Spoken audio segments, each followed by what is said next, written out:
The BMW 3 Series has ruled the compact part of the mid-sized executive segment for more than 40 years, and the company's hopes are high for this 7th generation version.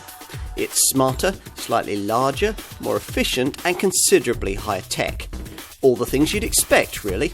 Something else you'd expect from this model is rear-wheel drive handling purity. It doesn't disappoint in that regard either.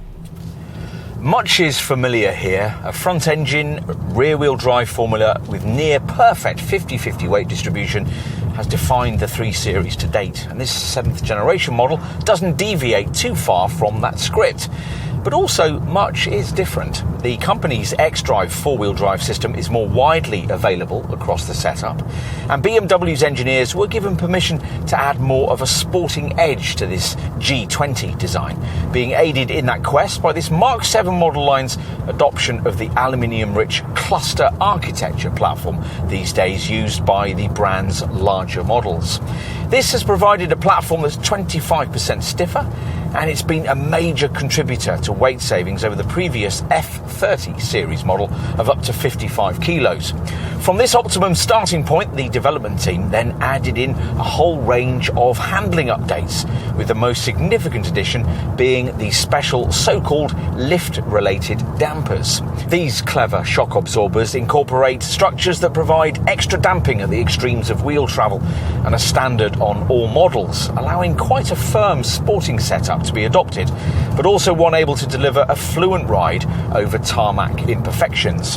Thanks to that, this car is able to combine a setup for Silverstone with something that works equally well on the North Circular. Upgraded 4-cylinder 2-litre engines from BMW's Efficient Dynamics family are used across the power plant range, which kicks off for petrol people with the 184 horsepower 320i. The same unit additionally features in the 330e plug-in hybrid model, plus it's also used in uprated 258 horsepower guys in the brawnier 330i. If you want 6 cylinders, you'll need the 374 horsepower engine of the rare M340i. Plus, there's the full-fat M3 road burner, which can now put out as much as 510 horsepower. The diesel lineup kicks off with the 150 horsepower 318D, but most buyers prefer the 190 horsepower 320D derivative we're trying here, which slots into the range just below the 265 horsepower 6-cylinder 330D. The brand's xDrive 4-wheel drive system is optional on the 320i, the 320D and the 330D, and you have to have it on the M340i and the M3. A new generation 6-speed manual gearbox is available, though only on the 318D and the 320D diesel variants. Most buyers of these models, though, will want to pay extra for the 8-speed auto gearbox that's mandatory with all the other engines. Efficiency is class-leading, a rear-driven saloon version of this 320D capable of up to 56.5 mpg on the WLTP combined cycle and 115 grams per kilometre of NEDC-rated CO2. So what have we here? A 3 Series, certainly, but one that's clearly evolved both in style and size. This G20 Series 7th generation design is 85mm longer and 16mm wider than its predecessor, and features a nose section dominated by a larger and much more imposing take on this car's familiar broad-framed kidney grille.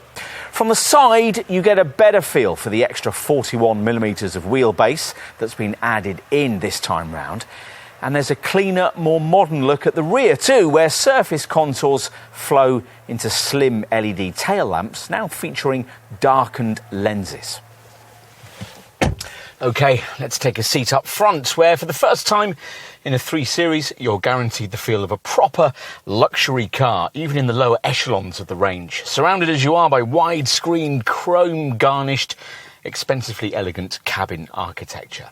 The media features will obviously be quite a talking point. This M Sport trimmed model gets the full live cockpit professional package, which gives you a 12.3-inch virtual instrument binnacle screen and a 10.25-inch centre dash iDrive monitor. There's some clever stuff incorporated into this pricier setup, including gesture control and what BMW calls an intelligent personal assistant, which works a bit like the Siri or Google Assistant systems you might use on your phone and is there to answer questions you can voice to the car as you drive it. Even the lesser Live Cockpit Plus media package gives you quite a lot, including Apple CarPlay, smartphone mirroring, though you can only get that for a year before you have to pay for it. Many of the various connected drive digital services are also life limited before becoming chargeable. Finding the ideal driving position is easy. The redesigned seats are very comfortable and standard features like a rear view camera and a park assist auto parking system make town driving easier too. Okay, time to take a seat in the rear. Inside, sure enough, there's certainly more room to stretch out than was the case with the previous F30 Generation 3 Series model, the distance between the front and rear seats having been extended by 11mm. There's slightly more headroom than before too, and BMW says that this cabin's now wide enough to take 3 child seats side by side, though only the 2 outside positions come with ISOFIX attachment points. You certainly get the kind of premium luxury feel you'd expect from the class above, particularly in a highly specified variant like this one, with classy stitched door card finishing and smart blue M flashing on the seatbelts. Finally, let's take a look out back. The revealed trunk space on this sedan is the same size as it was before, 480 litres. The Touring Estate version serves up 500 litres, which is 5 litres more than the previous generation model, thanks to a 112mm increase in cargo area width. At last, we're back to the kind of car that BMW is best at making. We understand why the company has to make SUVs, people carriers and electric vehicles, but it'll lose its soul if it ever stops making models like this one. The most recent previous generation 3 Series designs have dabbled with conformity, but this G20 version reasserts this Bavarian maker's dynamic dominance in the mid-sized sports saloon segment. No other rival serves up as deliciously rich a driving experience as this. Over the years, the 3 Series has changed a lot about the way we buy cars in this class, continually forcing its rivals to play catch-up. And this one's no different. As you were, people.